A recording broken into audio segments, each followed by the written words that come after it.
Hey everybody, it's Mike Yao with Savage Kingdoms role-playing game and Fire in the Head Productions.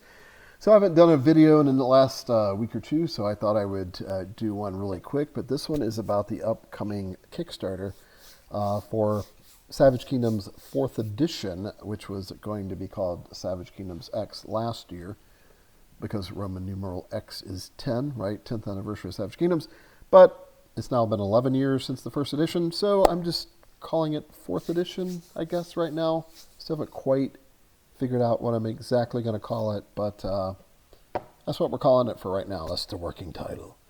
So Savage Kingdoms 4th edition, look for the core rulebook. I'm going to kickstart it probably May 1st, sometime in May, probably May 1st. But it's definitely sometime in May, which is next month. So I just wanted to do this video to kind of put it out there in the ether. I know some people already know, like I've talked about it and hinted at probably doing it. Him and Hall and kind of went back and forth because honestly I'm kind of gotten a little burned out on the Kickstarters. Like I've done like, 6 or 7 at this point. And they've all been successful for the most part. And but the whole shipping thing, and that's kind of, that could be a little annoying. And now with the tariffs and stuff, I'm not sure, I don't know. So more than likely, 90% chance I will kickstart the book next month. If I don't, it's because the tariffs have gotten too high and printing costs are too high and shipping's too high and all that stuff, and I'll have to wait for them to come down, which they pretty much will, I think. Stabilize in the very least. So anyway, long story short, most likely, 90% chance I will be kickstarting the Savage Kingdoms 4th edition core rulebook next month, which is my birthday month, by the way, which is why I like to do it then, to kind of mirror it with my birthday. I know it's kind of a cheesy marketing thing, but I could be like, hey guys, it's my birthday month, so could you, chip in a few dollars for the Kickstarter? It would be great. But we're going to have prizes too, the usual Kickstarter stuff. I haven't quite figured out exactly where they're going to be, and I used to like to do the t-shirts and other things like that, but t-shirts have also gotten annoying. Maybe, I don't know. But I'll come up with something cool for people. Prizes, the Kickstarter, what do you call them? Gosh, it's been like a couple of years since I've done a Kickstarter. Anyway, yeah, the stuff that you get, I'll remember, backer rewards. I think that's what they're called, rewards. So the things you get for contributing, which is, I never realized that's not the main deal. The main deal is you're trying to fund this project, right? You're trying to help people out. But in return, you want to try to get a little something back, whether it's a digital copy of something, it's a t-shirt or a mug or, whatever it is, a hat or something. I'll come up with that. So I haven't quite figured that out. So anyway, look for that in the next month or so. Today's April 9th, right? So on a personal note, so will be moving soon, not from the general area that I'll still remain in the general area in which I live in Western North Carolina, but I am moving. So this whole month of April is going to be a little crazy. And sadly, my wife's, her mother passed away last night as well, and her dad just 30 days before. So not to burden everybody with that, but just know that that's kind of been going on, and then we're moving, so it's just all this kind of stuff. And then Hurricane Helene wasn't that long ago, so this area is still trying to recover from that. But anyway, all that to say that that's there, and it's kind of taking some energy from me. But for the most part, look for that Kickstarter. I have the rules about 90% written, 92% maybe. 93, 94 maybe. Anyway, most of it's done. The only thing I'm missing is a couple of the gazetteer section. I'll have a section where it describes all the different kingdoms and realms and political stuff. And even though it's kind of fun to write, it kind of gets kind of monotonous, and so I've kind of put that to the side a little bit. I have like half of it written, but so that part, there's a few other little chapters I need to fill out, little pieces. You could totally run the game as it is. And what I mean by as is, it's currently in version 6.1 of the playtest rules. Those of you who are some of my playtesters and players, you know what I'm talking about. But if you don't, just know that it's kind of like in 6.1 edition of the playtest rules right now. Meaning that, and I kind of pledged this to myself that by the time I hit like version 6 of the playtest rules, I expect to have the game 90 to 95% as it is, as it would be published. And that's pretty much where we stand. I have made a couple little changes from 6.1, so there will be probably a version 6.2 for my playtesters out there. And that probably will be the last one before 6.1 or 6.2 becomes the official rules. Obviously, there'll be a couple little fiddly changes here and there, and you have to write things to layout. Writing things to digital as opposed to writing things to print can be a little bit different. Those of you who have ever done some printing stuff kind of know what I'm talking about. For the most part, not entirely, but sometimes you have to reformat things, and that way you have to maybe edit a small paragraph here or there, or a sentence or something like that. Anyway, so looking forward to that, because that is can be very meticulous. I'm also looking at, so the reason we want to kickstart, right? The reason people kickstart is to raise money for their project, because I don't have $10,000, $20,000, $30,000 laying around, as most people don't. And that's why we do the Kickstarter thing. I will admit, I actually thought about doing this new edition of Savage Kingdoms as just on my own, and maybe not Kickstarter, because again, the Kickstarter thing is getting a little monotonous. I mean, it's exciting, but at the same time, it's just kind of, you got to ship all the stuff out, and it can be a headache. So yeah, I was going to try to do it maybe without Kickstarting. But I can, if I turn it into a digital property and I don't do hard copies, I could totally do that, because it's not, other than hiring a graphic designer or whatever, it's not that cost expensive. So I did, I thought about doing that, but now, I've had several fans of the game, and I know it's a pretty small game, and there's not like a huge following. But the reason I am doing a 4th edition is that the fans that are present for Savage Kingdoms, and occasionally I run into, there's my local friends obviously, but I do run into international friends or national fans when I go to Dragon Con or whatever, and it kind of makes me aware that it's this little game, whatever. But then somebody will come up and hey, you're the Savage Kingdoms designer, or they're even wearing a Savage Kingdoms t-shirt. I ran into one guy a couple of years ago at Dragon Con, and they're like, yeah, we've been following this game for a while, and we live out in Arkansas or whatever. I think one guy was from Australia actually, and so that's pretty cool. But anyway, it's just kind of a little reminder that maybe there's a few more players than I would assume, and enough to kind of warrant possibly a new edition, and that's kind of why I'm doing it. Because honestly, and I think I've spoken about this before, honestly, 3rd edition SK was probably going to be it. It was already kind of in my mind. I'm just going to do 3 editions. I like the number 3. In most sports I played growing up, I was number 3. So 3 has kind of like a mystical connotation, and there's a lot of things and cultures about 3s. And basically the point is, once you've done 3 things, you should have it mastered, or 3rd time's a charm, all that stuff. But meeting these different people, these fans, so to speak, and my friends that are like, dude, it's a really cool game, don't give up on it. So I am, like I said, 90% certain we're going to kickstart another edition.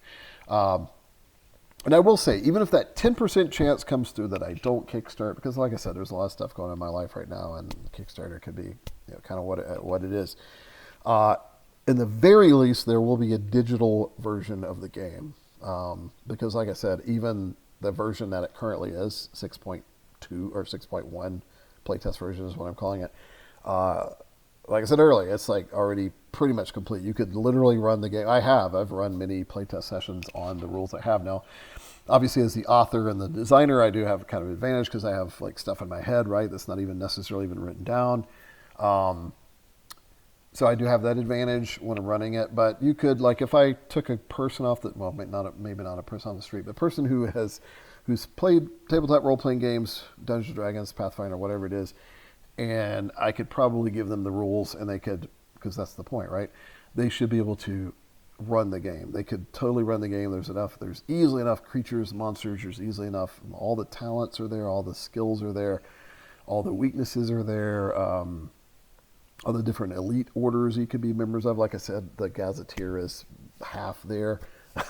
So, and I still need, by the way, I still need a timeline. I think I'm going to do the timeline like I did in the front of the other core rulebooks, where it kind of tells you the backstory of the world. That's a little tedious to write too, but once you get going with writing it, it's kind of fun. So I think I want to put that in there just because it gives it more lore, more context about the world, about the setting. Because, it's not all about crunch and rules with a core rulebook. You also have to have, those rules have to be supported with what people call the fluff, right? The story, the lore, the history of the world, all that stuff. Because otherwise, where your adventure is taking place, just kind of in a random, nondescript area. Now, granted, you could run Savage Kingdoms out of your own setting, but it is tied heavily to a setting. So anybody that is playing a tabletop role-playing game, of a game that's tied specifically to a setting, it's kind of hard to unravel the rules from the setting. Not impossible. In fact, I've done it a few times before with other systems. But for the most part, they are tied into it. And when I design games, I do that too. I tie them in because if I have a story concept for something, I like to support that story concept by a hard game mechanic, right? Because that's kind of the point, right?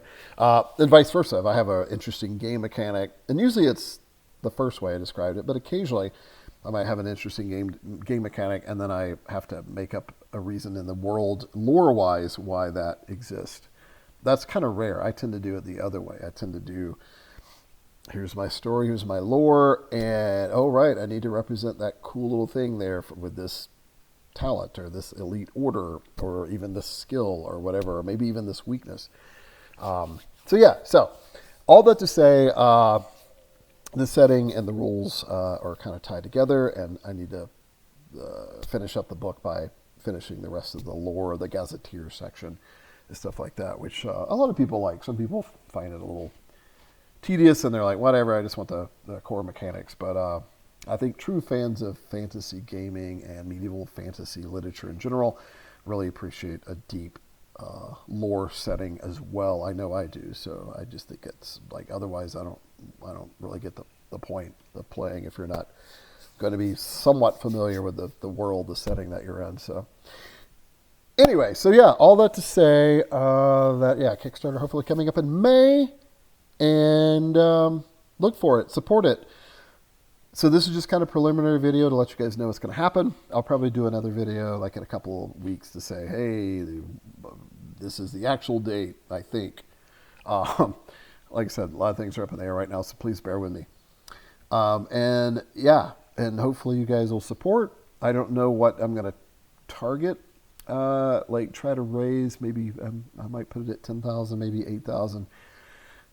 As you guys, some of you know if you've done Kickstarters or heard me talk about them, it's kind of an art. I've actually been pretty good at it for the most part, but it's kind of an art because you don't want to, especially with Kickstarter, you don't want to overreach, because if you fall short, you don't get any money, unlike Indiegogo, which I thought about possibly doing, but Kickstarter is kind of the godfather of it all, because you get to keep whatever you earn.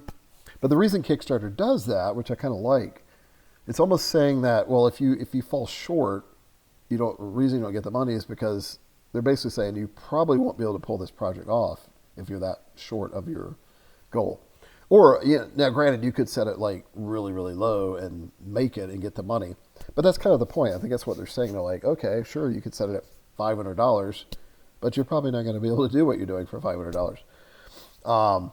Whereas Kickstarter is basically saying that we want you to make sure you hit your goal so that you can fulfill your promises, or you can actually make the project work. So it's got its good and bad things, but I think that overall that's kind of a cool way to do it, and that's probably why Kickstarter is kind of the industry leader in crowdfunding, at least as of right now. But yeah, so maybe I'll shoot for 8,000, maybe 10,000. It would be great if I got 20. That'd be awesome. We could do a lot of really cool stuff. I've had people request like a leather bound edition would be really cool. That would be awesome. And I could do more stuff like big poster maps, maybe a Game Master screen. I would always wanted to do one of those. And while I do have a printout version that you can put into like a blank screen. I want to do the full published Game Master screen. I've always liked screens, and I know not every Game Master uses them, but I think even if you don't use one in front of you, you can. They're good to put on the side. It's kind of a cool way to like cover some of your maps or your books or your die rolls if you want on the side. Anyway, at the very least, and on the outside of a Game Master screen, I really like the art. It can be very evocative and help tell the story and get people thematically involved in like what's going to happen, what the setting is, with the artwork and stuff like that. And of course, on the Game Master side, it has like a lot of pertinent information, charts and things like that. Kind of the point, right? Other than like hiding your materials from your players. So yeah, maybe if we get enough money to do one of those, it might be a stretch goal type of thing. Again, I'm just kind of spitballing here.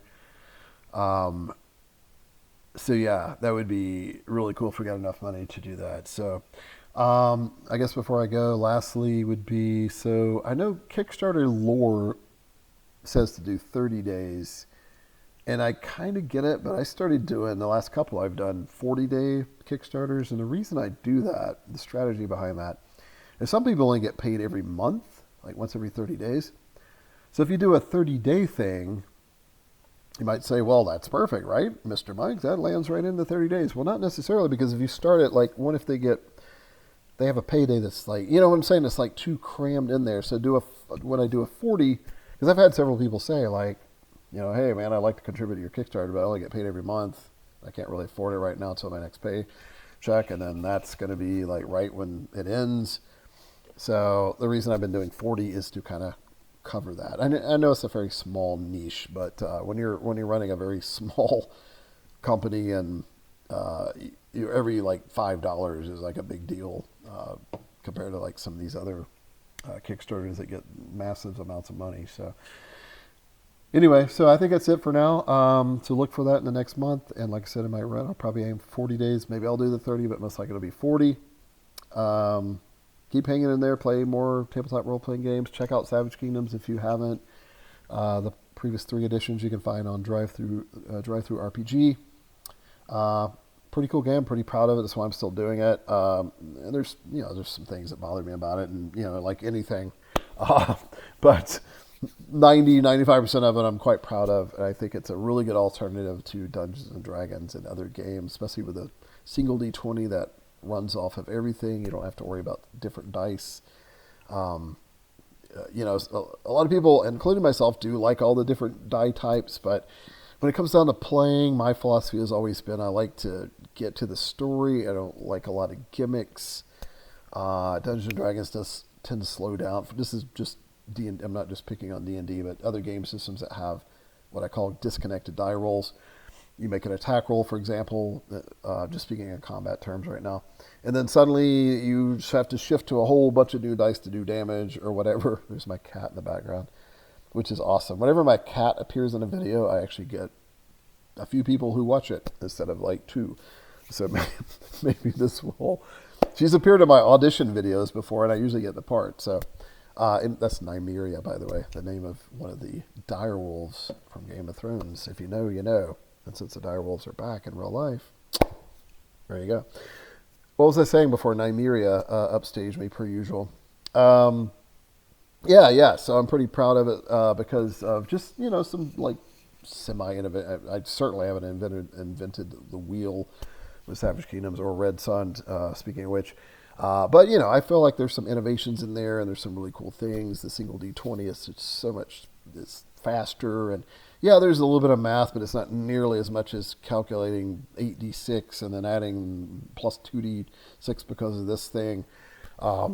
It's a lot smoother. Armor is more realistic, the way it absorbs damage, etc., etc. There's 7 disciplines of magical arts: air, fire, earth, water, dark, shadow, life, death, etc.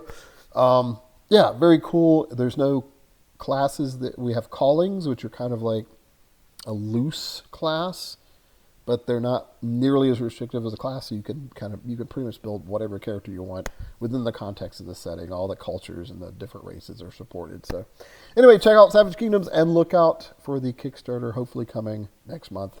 And I'll talk to you guys again soon.